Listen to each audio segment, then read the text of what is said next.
Bismillahirrahmanirrahim. Alhamdulillahirabbil alamin. Wassalatu wassalamu atamani akmalani alal mab'uthi rahmatan lil alamin wa ala alihi wa ashabihi wa man sara ala nahjihi ila yaumiddin. Amma ba'd.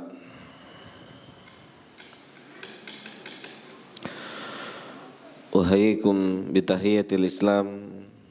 Assalamualaikum warahmatullahi wabarakatuh.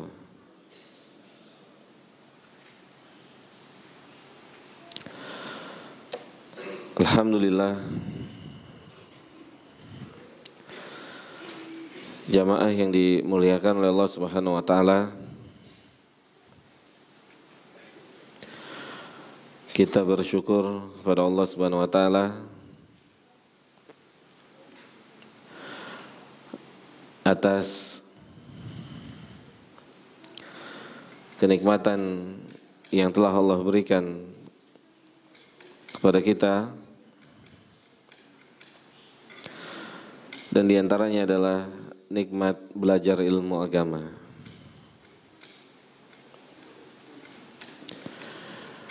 Yang merupakan salah satu jalan menuju surganya Allah Subhanahu wa ta'ala.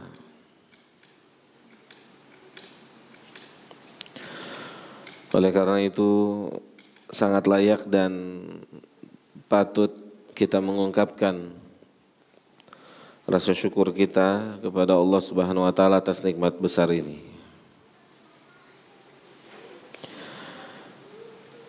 Dan berikutnya marilah kita mohon pada Allah Subhanahu wa ta'ala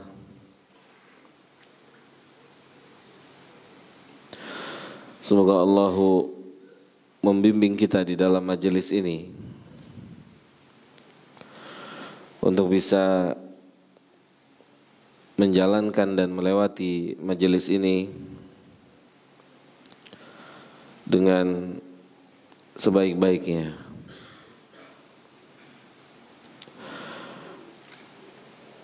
Dan semoga Allah menjadikan majelis ini sebagai salah satu pendamping kita di suatu saat yang kita membutuhkan pendamping yang setia, yaitu di alam kubur kita masing-masing. Semoga Allah menilai, semoga Allah menjadikan amal kita ini sebagai salah satu pendamping kita kelak. Jamaah yang dimuliakan oleh Allah Subhanahu wa ta'ala, salah satu target, salah satu prestasi yang seharusnya, selayaknya, sepatutnya diprioritaskan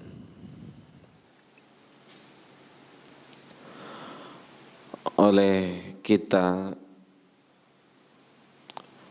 terlebih khusus oleh orang-orang yang telah Allah berikan kesempatan untuk menuntut ilmu, maka seharusnya, sepatutnya di antara target yang dia prioritaskan adalah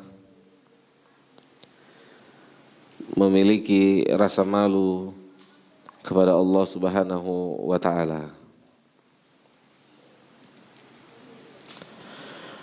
Karena ini adalah salah satu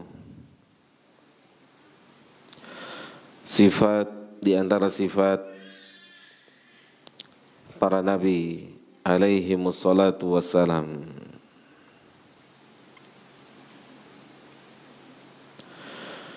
Bahkan jamaah yang dimuliakan oleh Allah Subhanahu wa taala,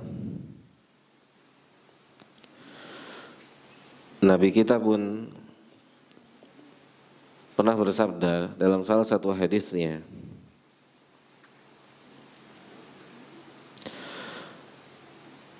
yang datang dari sahabat Abdullah bin Mas'ud radhiyallahu taala anhu,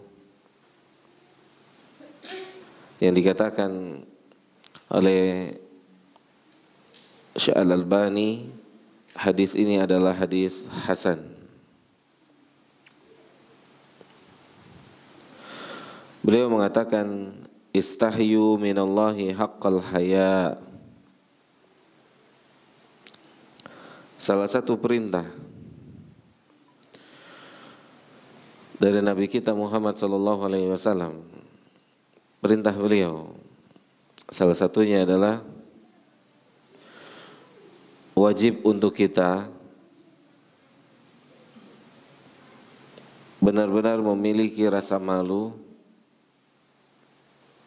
kepada Allah Subhanahu wa taala.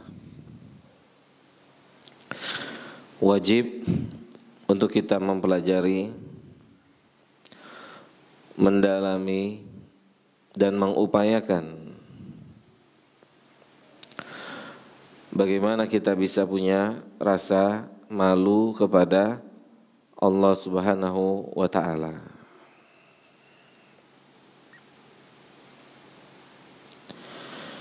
Yang memiliki, kata Nabi kita Muhammad sallallahu alaihi wasallam, yang mana rasa malu tidaklah ada, tidaklah datang kecuali akan menghasilkan kebaikan. Malu pada tempatnya, malu kepada Allah Subhanahu wa taala.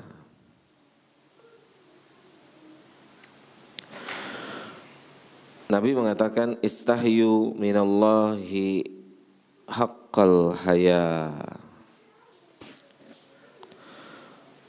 Wajib untuk kita untuk mengupayakan, untuk mengusahakan punya sifat malu. Punya sifat malu. Maka di sini kita sangat pantas, sangat layak untuk malu pada Allah Subhanahu wa taala yang maha sempurna, yang memiliki segalanya. Bukankah jamaah yang dimuliakan oleh Allah, ketika kita berhadapan dengan orang-orang yang memiliki kelebihan di atas kita, maka akan timbul rasa malu kita. Ketika kita menampakkan sesuatu di hadapan orang yang memiliki kelebihan, skill di atas kita, maka kita akan malu. Kita ambil contoh.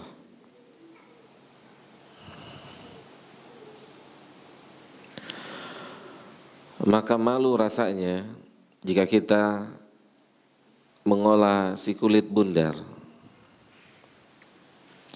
Jika ternyata di dalam lapangan atau di pinggir lapangan ada Bambang Pamungkas atau ada pemain-pemain nasional, malu, grogi, dan seterusnya. Maka begitulah kurang lebih rasa malu. yang seharusnya sifat atau sikap seperti ini kita berikan kepada Allah Subhanahu wa ta'ala. Kita usahakan kita tunaikan kepada Allah Subhanahu wa ta'ala.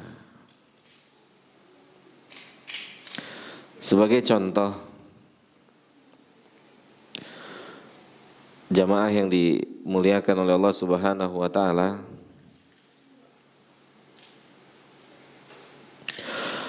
yang mungkin yang kita berharap ini bisa menumbuhkan rasa malu kita kepada Allah Subhanahu wa ta'ala. Allah Ta'ala berfirman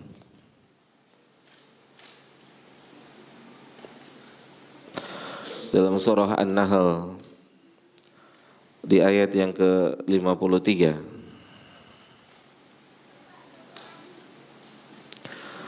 Kata Allah Subhanahu wa ta'ala, "Wa ma bikum min ni'matin faminallah." Semua kenikmatan tanpa terkecuali yang kita miliki sampai detik ini, semua kenikmatan yang kita memilikinya, baik kenikmatan berkaitan dengan dunia maupun kenikmatan berkaitan dengan agama, atau dengan bahasa lain seluruh kenikmatan. Kata Allah, "Wa ma bikum min ni'matin." Dan semua nikmat yang kamu miliki, apa aja jamaah, baik dalam perkara dunia, materi dunia, harta, kekayaan, jabatan, dan seterusnya, atau yang berkaitan dengan agama, baik diberikan kemudahan untuk belajar agama, diberikan kemudahan untuk menghafal Quran, diberikan kemudahan untuk memiliki hafalan, diberikan kemudahan untuk bisa berbahasa Arab, dan kenikmatan-kenikmatan yang lainnya yang berkaitan, yang berhubungan dengan agama. Maka Allah mengingatkan kita dalam ayat yang mulia ini bahwasanya itu semua adalah pemberian Allah Subhanahu wa ta'ala. Faminallah.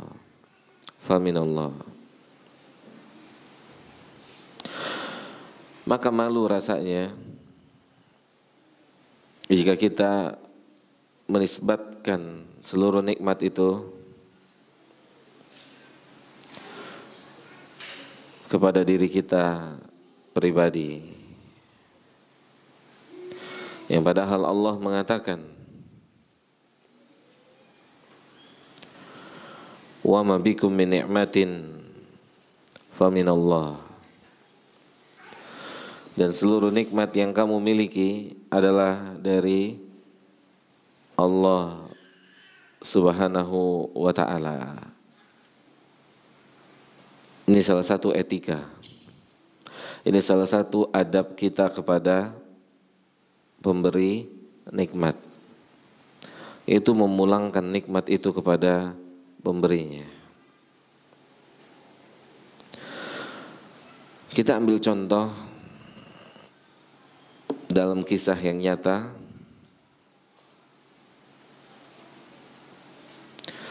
kisah Nabi Musa alaihi salatu wassalam, ketika beliau berkhutbah fi Bani Israel. Beliau menyampaikan khutbah di hadapan Bani Israel.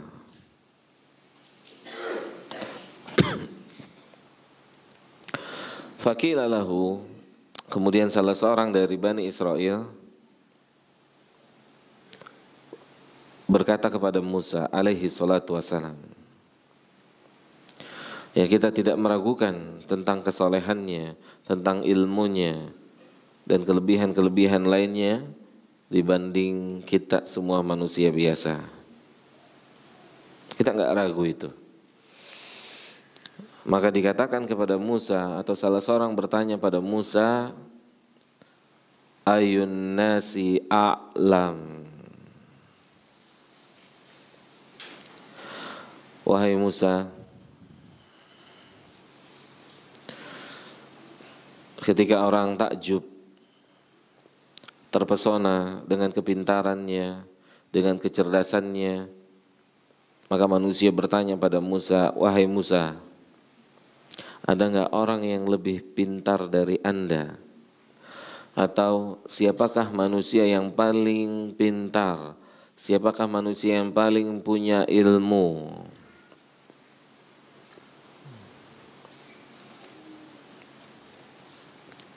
Maka Nabi Musa mengatakan, qala ana. Musa mengatakan, qala ana. Tentunya kita meyakini Musa tidak berbicara memaksudkan untuk menyombongkan dirinya, untuk mencongkakkan dirinya, untuk membanggakan dirinya. Karena beliau adalah seorang nabi. Beliau adalah utusannya Allahu Jalla Dzikruhu. Dia mengatakan kepada orang yang bertanya, saya orang paling pintar, saya orang paling cerdas. Kemudian apa kata Nabi kita Muhammad SAW? Fa'ataballahu alaihi. Maka Allah merespon jawaban Musa. Allah meluruskan jawaban Nabi Musa. Allah memberikan arahan, jawaban yang tepat kepada Nabi Musa. Itulah yang dimaksud dengan maksum. Ketika mereka, para nabi dan rasul, melakukan kekeliruan, maka Allah langsung tegur. Fa'ataballahu alaihi, maka Allah tegur langsung, Allah ingatkan langsung. Kita yakin, kita mengimani Musa tidak berbicara ingin menyombongkan dirinya di hadapan pencipta alam semesta ini. Tetapi Allah tidak suka. Ini pelajaran untuk kita semua. Walaupun hanya berbicara dengan lisan, walaupun kita mengatakan ini hanya sebatas lisan, tapi Allah enggak suka. Bahkan langsung Allah luruskan. Apa kata Allah?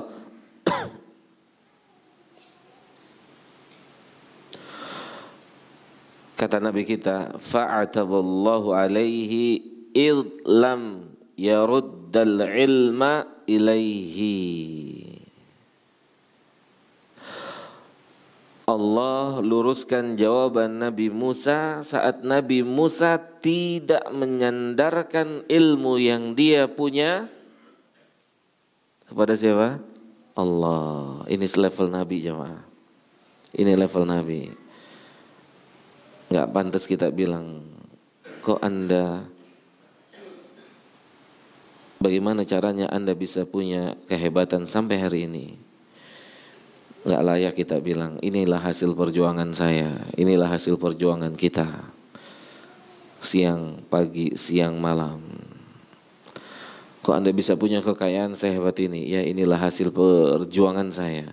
Kok Anda bisa punya ilmu, kok Anda bisa punya gelar, Anda bisa punya prestasi sehebat ini? Maka jamaah, malu akan menghalangi kita. Jika kita punya rasa malu yang benar kepada Allah, maka malu rasanya kita mengatakan inilah hasil perjuangan kita, inilah hasil kerja keras kita, inilah hasil letih-letih kita. Maka kalau kita mengimani firman Allah, wa ma bikum min ni'matin faminallah, semua nikmat itu dari Allah. Allah hanya ingin ketika ada sebuah pertanyaan tentang nikmat-nikmat yang kita punya, nikmat apa saja, Allah hanya ingin kita mengatakan semuanya pemberian dari Allah. Gak pantas kita bilang inilah hasil letih kita, inilah hasil kerja keras kita.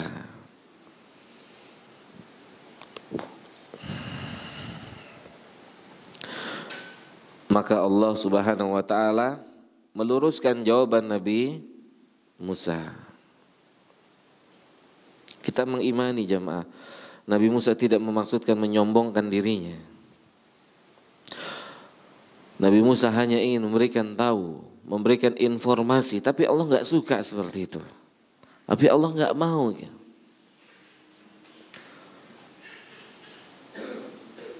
Fa'auha ilaihi, maka Allah memberikan wahyu kepada Musa. Bala abdun min ibadi bimajma'il bahraini huwa a'lam minka. Allahu Akbar. Kata Allah Subhanahu wa ta'ala, inilah awal mula pertemuan Nabi Musa dengan Nabi Khidir. Awal pertemuan atau cikal bakal bertemunya Nabi Musa alaihi salam dengan Nabi Khidir. Allah menegur Musa, Allah menegur Nabi Musa, Allah meluruskan jawaban Nabi Musa. Ya Musa, ada satu hambaku yang berada di satu tempat sana. Huwa a'lam minka. Allah Akbar. Dia lebih berilmu dari Anda. Dia lebih cerdas dari Anda. Dia lebih pintar dari Anda. Maka jamaah, kisah ini harusnya memberikan pelajaran untuk kita sebagaimana diarahkan oleh para ulama. Hendaknya kita benar-benar memperhatikan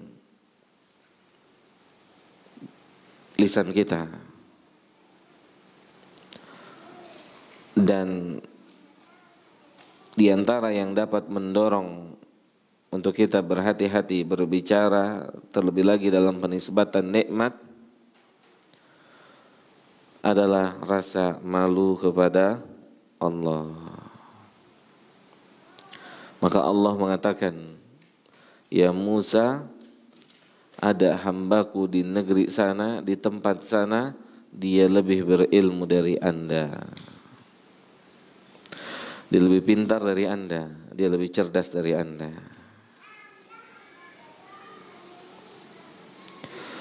Jamaah yang dimuliakan oleh Allah Subhanahu wa ta'ala.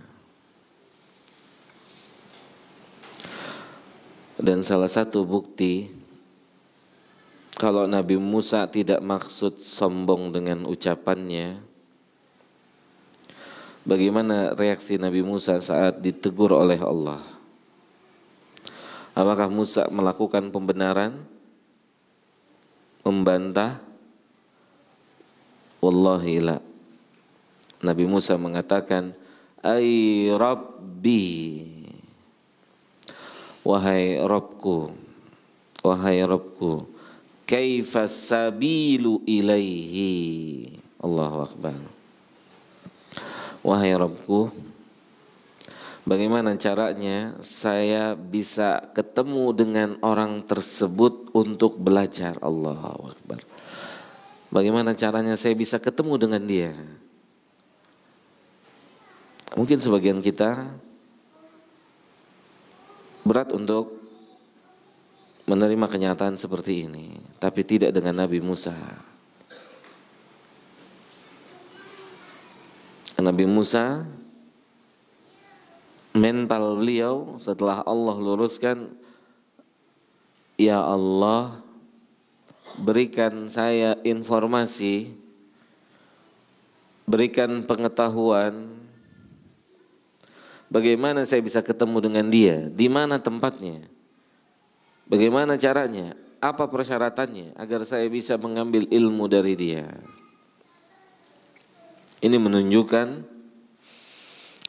Musa tidak maksud menyombongkan diri saat beliau mengatakan dia orang yang paling cerdas. Jamaah yang dimuliakan oleh Allah Subhanahu wa taala, ini adalah salah satu contoh di antara sekian banyak contoh agar kita punya rasa malu kepada Allah Subhanahu wa taala, agar kita membangkitkan atau memiliki rasa malu kepada Allahu Jalla Dzikruhu. Karena Nabi mengatakan, istahyu minallahi haqqal haya. Malulah pada Allah Subhanahu wa taala dengan sebenar-benarnya malu.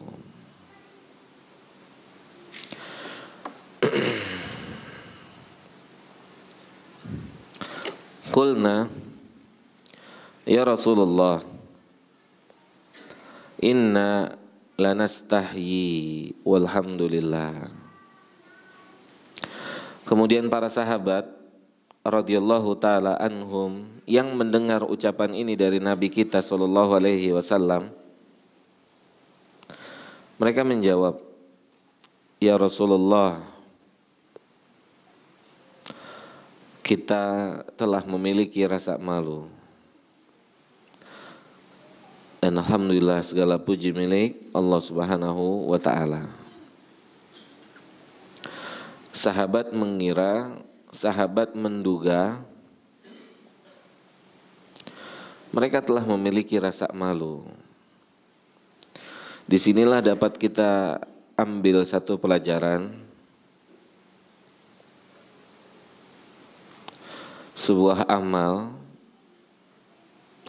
itu tidak tegak di atas prasangka ataupun praduga, tapi amal itu tegak di atas ilmu.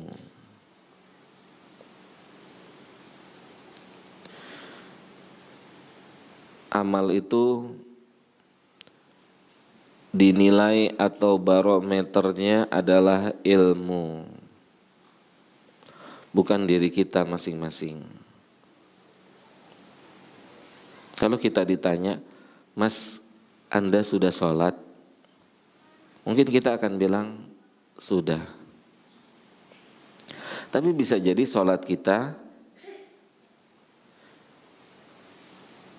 mirip, serupa dengan sholatnya orang yang disuruh ulang sholat sama Nabi. Tidak tertutup kemungkinan jamaah yang dimuliakan oleh Allah, ketika ada pertanyaan, Mas, Mbak, Kakak, Teteh, dan panggilan-panggilan lainnya, apakah Anda sudah sholat? Bisa jadi, boleh jadi kita akan menjawab, iya, saya sudah sholat. Menurut standar dia. menurut standar orang yang sholat tadi. Tapi bisa jadi dan boleh jadi sholat kita seperti sholatnya orang yang disuruh ulang sama Nabi. Salli fa innaka lam tusalli. Ulang lagi salatnya. Karena yang tadi enggak dianggap sholat. Menurut dia itu sudah sholat. Menurut kita, kita sudah melakukan ketaatan standar kita masing-masing. Tidak seperti itu. Standar kembali kepada ilmu. Sekelas selevel para sahabat radhiyallahu taala anhum mengatakan pada Nabi, "Inna lanastahyi walhamdulillah." Ya Rasulullah, alhamdulillah kami telah memiliki rasa malu. Menurut standarnya para sahabat sebelum dapat ilmu dari Nabi SAW.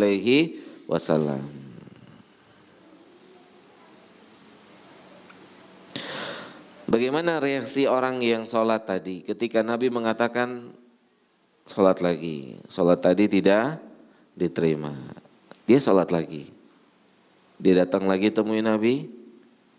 Nabi bilang sholat lagi. Sholat tadi nggak diterima. Dan begitu berulang-ulang. Sampai akhirnya dia bilang, inilah cara sholat yang saya tahu. Inilah cara sholat yang saya tahu. Maka akhirnya orang tadi mengatakan, ajarkan kepada saya cara sholat yang benar. Ajarkan cara sholat yang benar. Maka diajarkanlah oleh Nabi dari awal sampai akhir. Jemaah yang dimuliakan oleh Allah Subhanahu wa taala, maka para sahabat pun mendapatkan taujih, mendapatkan bimbingan, mendapatkan arahan dari Nabi kita tercinta Nabi Muhammad sallallahu alaihi wasallam.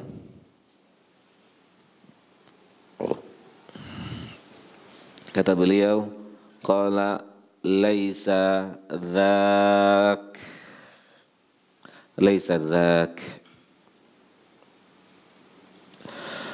Malu yang kalian miliki itu belum memenuhi standar, bukan seperti itu. Bukan seperti itu, bukan yang seperti kalian duga. Maka Nabi memberikan arahan, walakinnal istihya minallahi haqqal haya. Akan tapi malu kepada Allah Subhanahu wa taala yang benar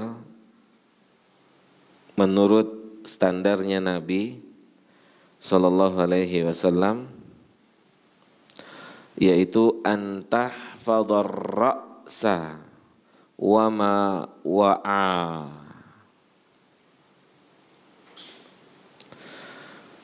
Malu yang benar adalah engkau menjaga kepalamu. Engkau menjaga kepalamu. Baik jemaah yang dimuliakan oleh Allah, kita lanjut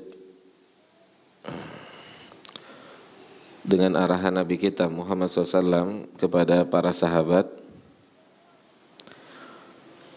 Dan tentunya arahan ini tertuju untuk umatnya secara umum. Beliau mengatakan sallallahu alaihi wasallam, malu itu, malu yang hak, malu yang benar kepada Allah adalah engkau menjaga kepalamu dan menjaga seluruh yang ada di kepalamu. Menjaga akal, menjaga pikiran kita, menjaga mata kita, menjaga telinga kita, menjaga lisan kita, dan semua yang ada di kepala kita. baik yang tampak maupun yang tersembunyi. Ya, baik yang tampak maupun yang tersembunyi.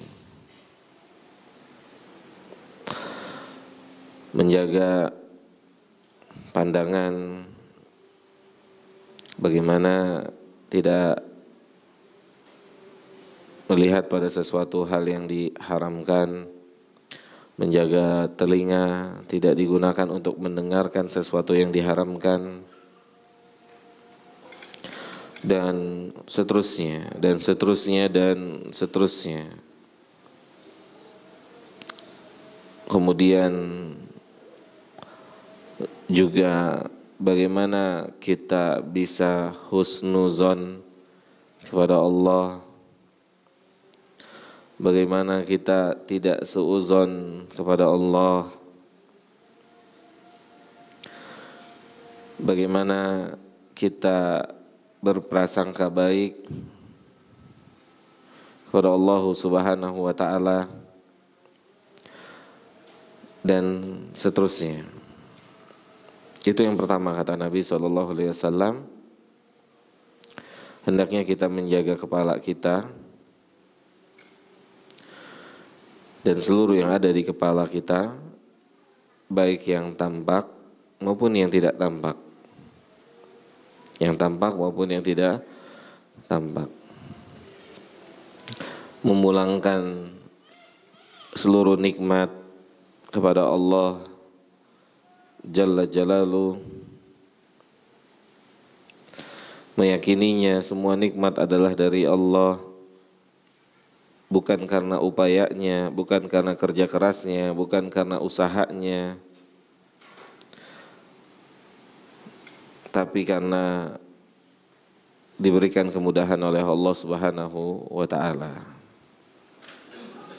Wa ma wa'a wa tahfadhal batana wa ma hawa. Kemudian Nabi mengatakan sallallahu alaihi wasallam, dan jagalah perutmu, jaga perutmu dan apa yang ada di sekitar perutmu. Kita harus menjaga semua yang masuk ke dalam perut kita, dipastikan kehalalannya. Kemudian kita juga menjaga kemaluan kita, sebagaimana Nabi kita Muhammad SAW mengatakan, yang paling banyak menyebabkan manusia dimasukkan oleh Allah ke dalam neraka karena dua hal, yaitu lisan kita yang termasuk bagian dari kepala kita, dan kemaluan kita yang termasuk bagian dari apa yang ada di sekitar perut kita. Maka kita harus menjaganya, kita harus memastikannya bahwasannya yang masuk ke dalam perut kita, syahwat yang kita salurkan memang di tempat-tempat yang dibolehkan oleh Allah atau halal untuk kita. Inilah malu yang sebenar-benarnya. Malu yang sebenar-benarnya yang dijelaskan, yang disampaikan oleh Nabi kita tercinta Nabi Muhammad sallallahu alaihi wasallam. Kemudian Nabi mengatakan sallallahu alaihi wasallam, walitadkuril mauta, dan selalu ingatlah kematian. Selalu ingat kematian. Selalu yang sering kita ingat adalah sesuatu hal yang pasti. Dalam hidup kita, jamaah yang dimuliakan oleh Allah, yang pasti itu cuma satu, yaitu kematian. Tapi keterbatasan ilmu kita, justru yang lebih banyak kita pikirkan sesuatu hal yang belum pasti. Sesuatu yang paling banyak kita rancang, kita agendakan adalah sesuatu yang tidak pasti. Sesuatu yang pasti itu kita abaikan, kita sepelekan. Padahal dalam hidup kita yang pasti itu hanya satu. Ketika kita hidup masih di dunia ini, yang pasti adalah bernama kematian. Dan Nabi mengatakan sering-sering ingat kematian. Sering-sering ingat kematian. Terus Nabi mengatakan waman aradal akhirata, dan siapa yang benar-benar cita-cita hidupnya, prioritas hidupnya adalah negeri akhirat. Negeri akhirat, negeri yang menawarkan berbagai macam kenikmatan yang fantastis, yang istimewa, yang seluruh kenikmatannya tidak ada di dunia ini.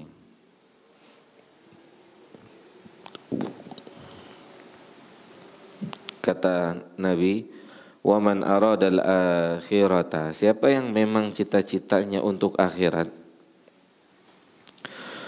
Kita yang sudah diberikan kemudahan oleh Allah untuk belajar ilmu agama, maka di antara prestasi yang harus kita usahakan, bagaimana setiap kegiatan, aktivitas kita mengharapkan ganjaran dari Allah, mengharapkan pemberian dari Allah. Karena yang Allah berikan, yang Allah janjikan itu semuanya mewah. Itu semuanya bernilai mewah. Tidak ada di dunia ini. Tidak ada di dunia ini. Maka yakinlah dengan apa yang Allah siapkan, dengan apa yang Allah janjikan.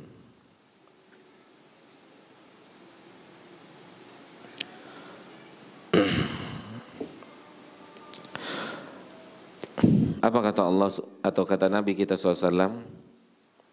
Siapa yang benar-benar fokus, cita-cita utamanya, prioritas utamanya adalah negeri akhirat, Nabi mengatakan taraka zinatad dunya. Kalau benar, kalau bukan cuma di lisan, kalau bukan cuma omong doang, hendaknya dia meninggalkan, hendaknya dia membatasi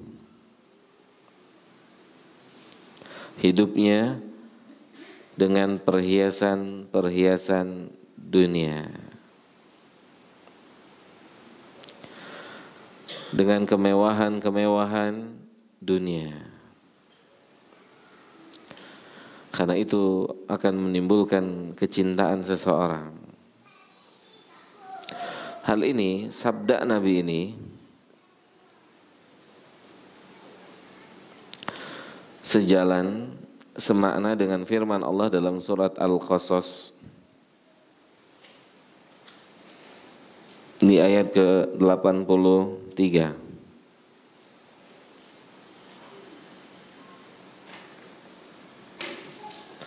Allah Ta'ala berfirman, tilka darul akhiratu, yang punya negeri akhirat,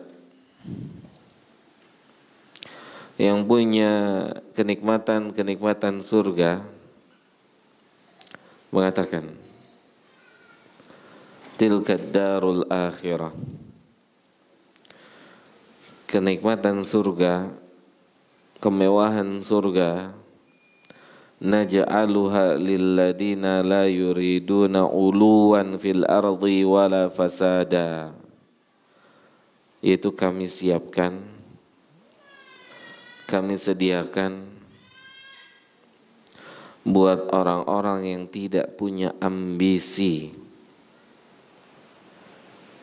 terhadap ketenaran, terhadap ketinggian, terhadap dunia dan seisinya.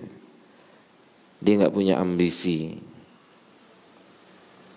Ambisinya adalah akhirat. Kata Allah, salah satu bukti benarnya cita-cita kita adalah negeri akhirat, maka prioritas utamanya adalah hatinya mengejar apa yang ada di sisi Allah. Dia tidak punya ambisi.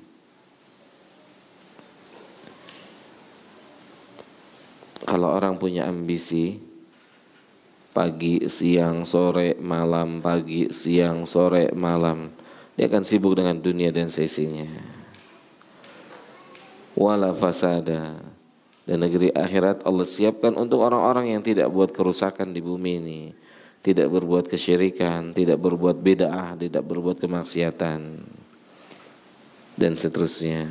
Di dunia dia hidup sesuai dengan apa yang ditentukan Allah Subhanahu wa ta'ala.